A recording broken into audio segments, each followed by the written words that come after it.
You mentioned something in the main episode that kind of caught my attention. You had mentioned that there is a lot of things that are somewhat video game logic. And well, there's video game dialogue. There's also video game logic. Well, yeah, video game dialogue. It occurred to me this would actually make an interesting premise for a video game more than a movie. Mm-hmm. You are the, kind of fedora-wearing, protagonist having to go around, a open world city investigating the disappearance of someone, and you have all these dialogue prompts, and based on your morality it changes how people are responding to you. You can maybe build your stats so you're a good fighter or a good conversationalist. But even just like extracting memories and stuff, like you can, to me it seems like it's more akin to being able to go in and out of people's memories and interrogate and do that kind of stuff. Yeah, no, you're right. Like, that mechanic would really work well in a video game, which is actually why it has been a mechanic in multiple video games. In Fallout 4, there's a whole, like, literally the Reminiscence Memory Center is in Fallout 4, one of the locations that you go to. And it's a whole film noir thing. You've got, like, a film noir type detective, Nick Valentine, who is one of your companions, who, like, leads you to there, and he's trying to, like, solve some mystery, and you have to, like, get brains and put them in a memory machine, and you investigate their memories and walk around and look for details. And you have L.A. Noir. You have L.A. Noir, where you wear a fedora, and listen, gamers love fedoras. We know this. We know this about them if you've ever seen one in the wild. You've got L.A. Noir, and you've also got Cyberpunk 2077, which also has kind of a Strange Days / Reminiscence type thing, where you are going into dead people's memories and like looking around and like, you isolate different clues from it, and you discover things by walking around inside their memories. What's interesting about the idea is, like, the linear narrative experience doesn't really matter as much. Like, with an open world, you can go to a variety of places, engage with different types of people, and fill out like a 60-hour gameplay, kind of taking the story in the bits and pieces that you want, rather than it being force-fed to you in an hour and 47 minutes. And also, in a video game, if there is a completely pointless shootout or car chase in the middle of things, you kind of just shrug that off as like, it's a video game. It's a video game. It made no sense plot-wise, but I had fun shooting those guys. Therefore, I'm enjoying the experience. I don't know. Where is the Reminiscence video game tie-in? Like, one of the rare, like, the only movie besides GoldenEye where the video game tie-in is arguably better than the movie itself. What would that have, a build-a-character in it, or are you stuck with Nick Bannister? I mean, I feel like every video game has a character creator these days, and I feel like the two PlayStation 5 games I own, Baldur's Gate 3 and Cyberpunk 2077, both let you customize everything right on down to your character's genitalia. So presumably you'd be able to do that in Reminiscence, the video game, because, like, you're going to be naked in the butt water. You need to know what all that business is going to look like. I mean, are you going to give Nick a banister, or are you or just a light switch? Those two, much like the metaphors in the movie, those don't even match up. A light switch is not a smaller type of banister. That I think handrail is what you mean. Oh, okay. I don't know. I do know that when he gets out of the tank, you will probably see Nick's banisters. So now you've officially won me over to your thing. What kind of character are you creating for the build a character in the Reminiscence video game? I think I'm going to create the kind of character we wish we'd seen in this. It's going to be like a little nerdy sad boy. I'm going to max out my, like, intelligence stats and my wisdom stats. You're getting, like, push your glasses up your nose modifiers. Oh, exactly, yes. I'm going to find the special glasses I can put on to get a bonus to my ability to narrate esoteric guidance to the people in the tanks. You can make his nose extra long so he has more room to push up his climate. And actually, I think there's a power-up you can find somewhere in the city that gives your skin invulnerability to pruning up when you lie in the tank for 20 years. Which is cool. I mean, that's for the ultimate build. There's some YouTube tutorials you can watch to really kind of get your ultimate Reminiscence video game build. What kind of character are you going with? Okay, I'm going with half orc, a half orc cleric, circumcised or uncircumcised. Get to the good shit. No, not a cleric. No, I'm gonna go with a half orc barbarian that just beats memories out of people. Yes. Forget okay. the machine. I'm gonna go with just the old school. I'm gonna break each finger and toe until you tell me what I want to know. Yeah. The concept that if you hurt someone enough, they will tell you things that they remember, which is basically the underpinning of the Bush administration's foreign policy. Not a bad way to go about it. There's no wrong way to play Reminiscence, the video game. It really supports whatever type of playthrough that suits your imagination. You know what? And I wonder if it would even be better if it was like a Nintendo 64 game. So it was all just very blurry. Like you said that the story has no texture. Well, what if the world itself had no texture? that like 1995 polygon, like Virtua Fighter style. Yeah, exactly. It's maybe early Tomb Raider. Yeah. Yes, Nick Bannister has big pyramid-shaped boobs. Listen, don't tell me how to create my character. You can create whatever character you want to. My half orc has triangle boobs. Look, Nick's Bannisters don't have to be his butt cheeks. They can be anything at all. Video games truly do let you choose your own adventure. Look, and this has been great and fruitful, and I could talk about Nick Bannister's triangle boobs for the rest of the episode, but I do have another question about the movie and not the tie-in video game. I do too. I have one more question about the movie as well, but you go with yours. Why, Christopher Walken guest starring, I guess, on the episode, why is the song Tainted Love in this movie? Why? I don't know. I mean, it's a very strained metaphor, but I wrote that same note. So contextually, here's what happens. He goes to the drug dealer's den, very quickly realizes, oh, you said you're a friend of Lorenzo's. Lorenzo's been dead. You're a fucking liar. Put his head in the eel tank. He's getting drowned. Thandiwe Newton busts in, slow motion kills everyone. So cool. In her shootout, she shoots the jukebox that starts playing Tainted Love for 5 seconds before it like sounds like a CD player running out of batteries.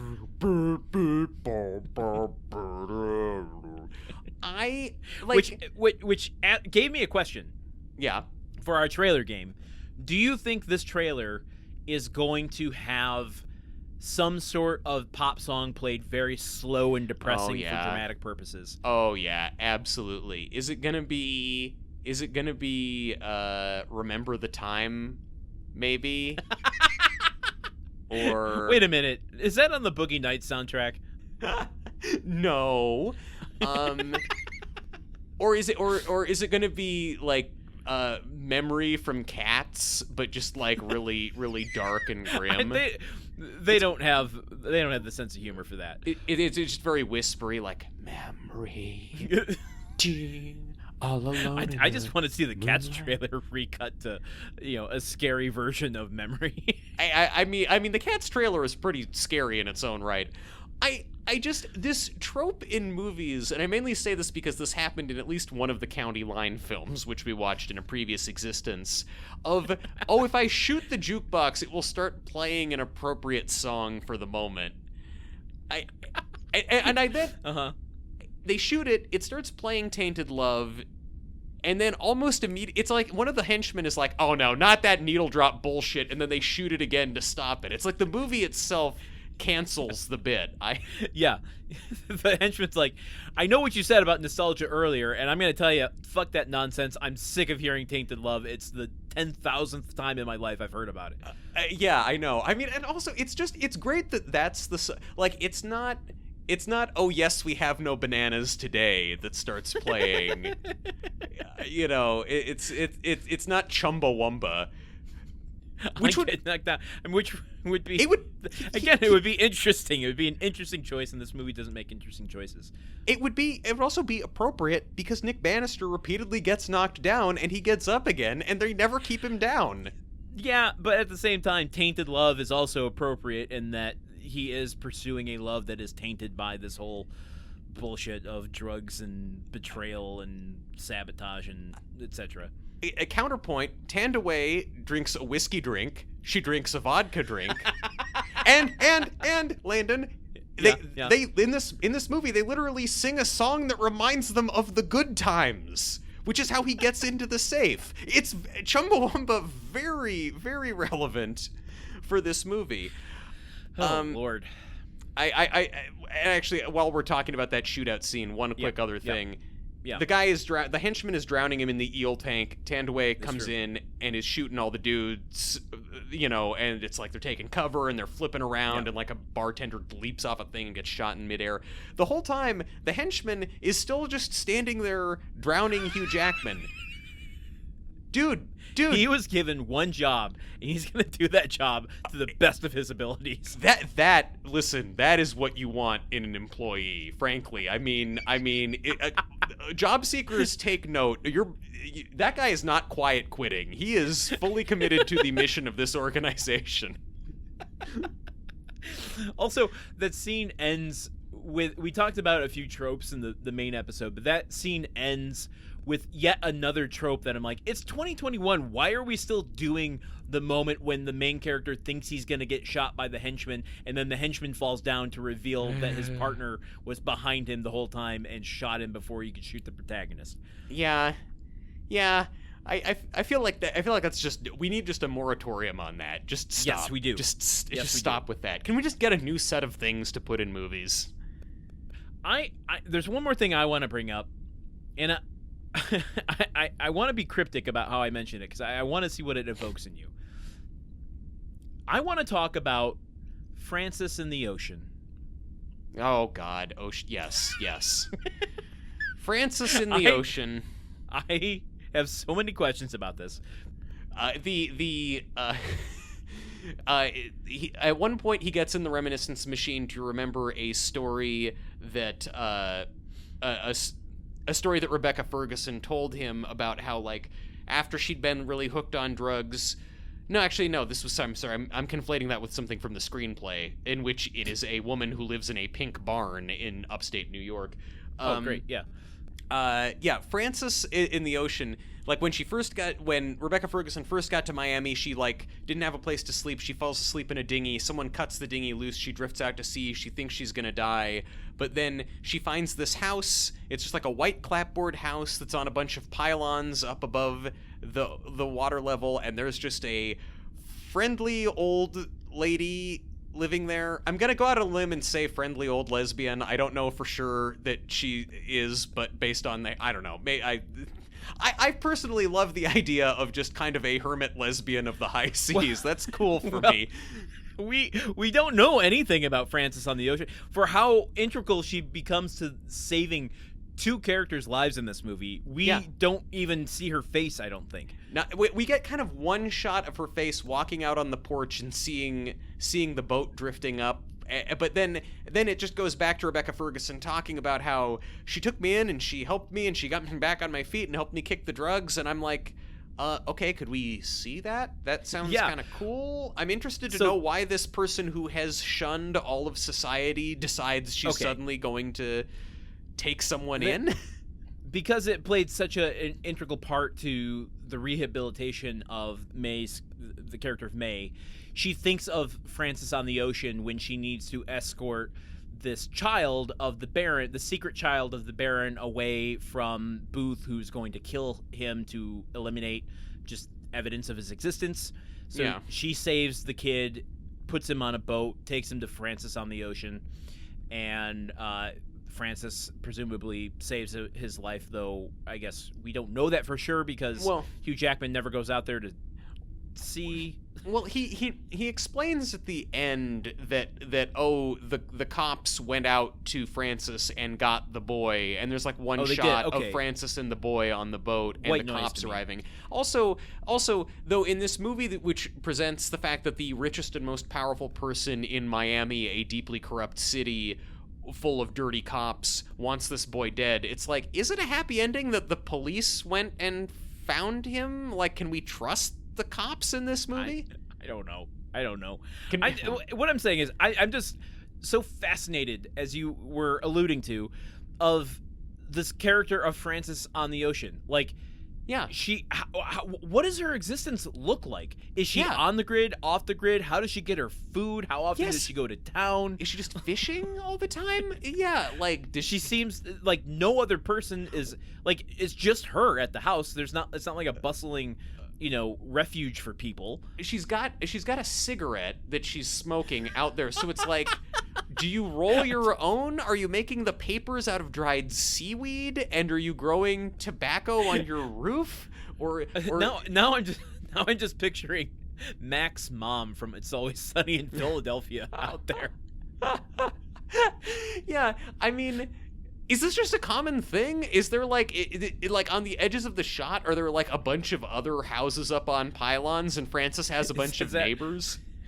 Like a weird, pre-Waterworld situation. Like, what is the story of Francis? I want to watch that movie instead of the movie we watched. I would rather watch a movie that is just it's like Castaway, but it's just Francis puttering around her house, talking to herself or her like many cats. I'm assuming she has cats. Did she build it? Did she build that? I mean, it's the only house there, Yeah. and it's a house on stilts. Therefore, like, what is it? What are the stilts on? Is the water that shallow? Yeah, like, what do you do when like the famously fierce Atlantic hurricane season, which gets worse with climate change, Yeah. rolls in? Like, this is just like just a normal looking house that's up on some stilts. It's not like an offshore oil platform, and those Right. routinely get their shit completely rocked by hurricanes. I don't know that. Yeah, Francis on the Ocean is a pretty big thing to put in your movie and not really explain. Like, it's just tossed off. Also, it kind of pisses me off that he has to get in the Reminiscence machine to like have the memory about it. And it's like, me personally, if someone I was dating said, yeah, I got cut loose in a boat and I thought I was gonna die, and then I found a random house occupied by a lonely seafaring lesbian who nursed me back to health, I would remember that. I wouldn't need to That get would in a tank of define butt the water. person. Yeah, I'd be like, oh, hey, it's you. Yeah, you're your friend Francis. When are we going to meet Francis? I would only be asked. The fact that he hears the story about Francis and then in the memory, he just goes back to telling some story about like a song that his grandpa really liked. It's like, bro, ask more questions about Francis. No wonder she left you. You don't take any interest in the cool shit that's happened in her life. Oh dear Lord. Should we play the trailer game? Yeah, let's not play a trailer game. Let's play the trailer game. Oh, TM. Not Transcendental Meditation. It's trademarked, but it's not. But we should. Okay. Here's what I got for the trailer game. Glad we did that. Really glad that all happened. Some sort of strained VO. Mm-hmm. Oh yeah. I think A good impression of the movie right there. Yeah. Yeah, maybe his like lulling, the hypnotizing words he uses Yeah. to get someone starting. Mm-hmm. You're about to go on a journey. Yeah. Journey through memory. Yeah. Yeah, so I mean, I think we're gonna get her singing. We're gonna get her at the microphone in the Okay. red dress crooning, because that'll be part of the whole, we fell in love storyline. Yeah, okay. That's the shorthand. Here's a question for you. Do we introduce her with that and then see her come into the office for the first time? Or do we see her come into the office for the first time and then he goes to the lounge act to see her sing? I think it's going to be. I think we see her come in first. We see her get in the tank, and he's talking about viewing memories. And then I think I think the movie is going to try and imply that the crooning scene is him seeing that in her memories, just for shorthand's sake. Okay. Because my thing was, we definitely see her. Oh, I say Fergie singing and then coming into the office for the first time. I had both of those things there. So don't say Fergie singing. You're giving people the wrong impression about what we're looking at in this movie. Let's get it started. Also, I think Hollywood knows you can't have a Hugh Jackman film and not sell the fact that he's underwater. So I think we're going to get the shot of his face underwater or him floating down with the piano. I think him floating down with the piano probably you think is the piano moment. Yeah, that long wide shot where you just see the kind of light streaming in through the water, the top of the water, and him going lower and lower. Yeah, I think so. You think that one? Yeah. Okay. There's probably going to be some kind of like to just explain how the machine works. There's probably going to be some like a couple of quick cuts of different just incidental characters doing their memories, like the legless guy playing with his dog. Oh, yeah, that's a great one. Yeah. Oh, I think we're starting to learn from the previous trailers we've done, because that's something I would have overlooked, and I absolutely think that's a great way to sell the concept. We're learning nothing from playing this. These 1 week these trailers we nail them. Other weeks we're going to be completely we're going to be cast adrift with no one but Francis of the Ocean to protect us. Lastly, I know that's 5, but I think we have to get a moments of action in here, because we got to sell this as a Hugh Jackman vehicle. Yeah, so is it going to be the shootout with his head in the eel tank? If so, then I would vote that over the sinking piano moment. But I feel, or do we get the rooftop fight scene?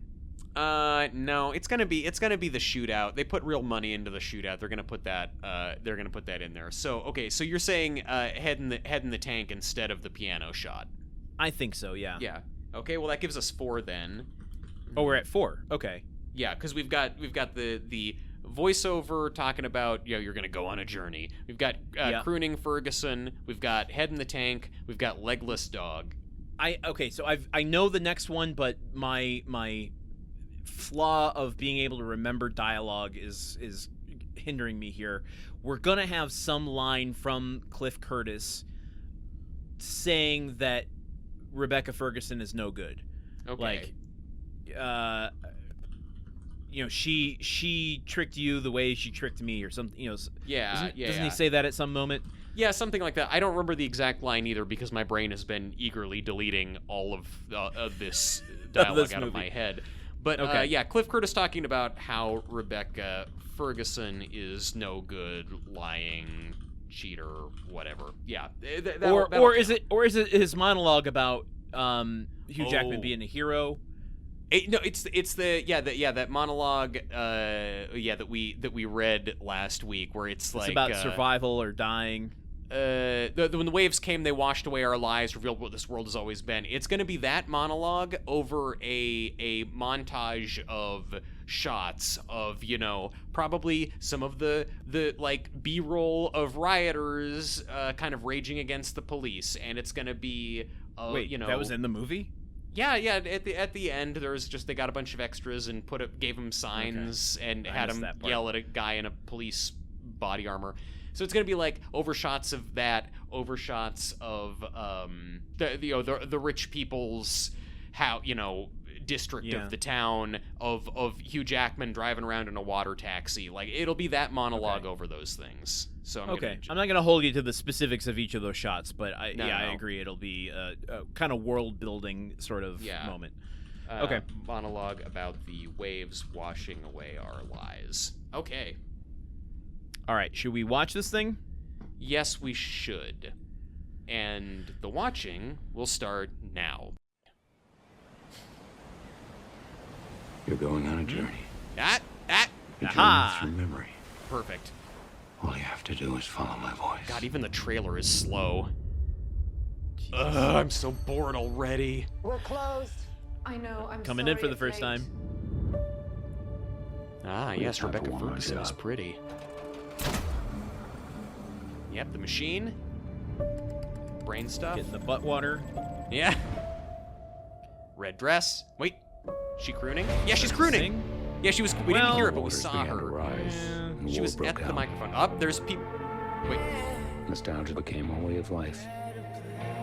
There there's wasn't a lot to look forward to. angry riot people. So people Okay. began looking back. Crooning. Nothing is more Interesting. addictive This- than the past. This should have hit harder during COVID. Yeah. She's moved on, and you should too. People don't just vanish. Oh, she's Watson said that. Interesting. To Yeah. find where she'd gone, I had to know where she'd been.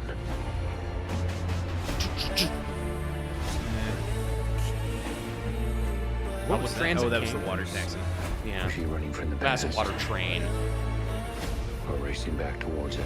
I hate these lines. How much did you really know her? How much did you know? Yeah, crooning. Who was she?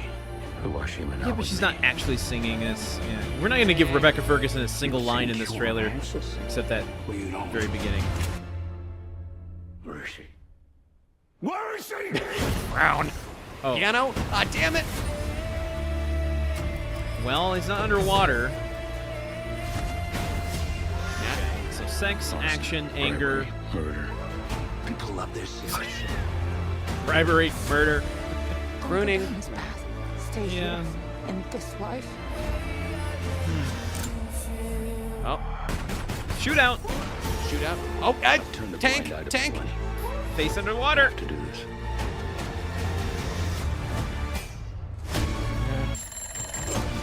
Hate that. Hate that sound That design. machine of Both. We get both water sequences. Yep. Shit, Before you were they lose completely its right, dude.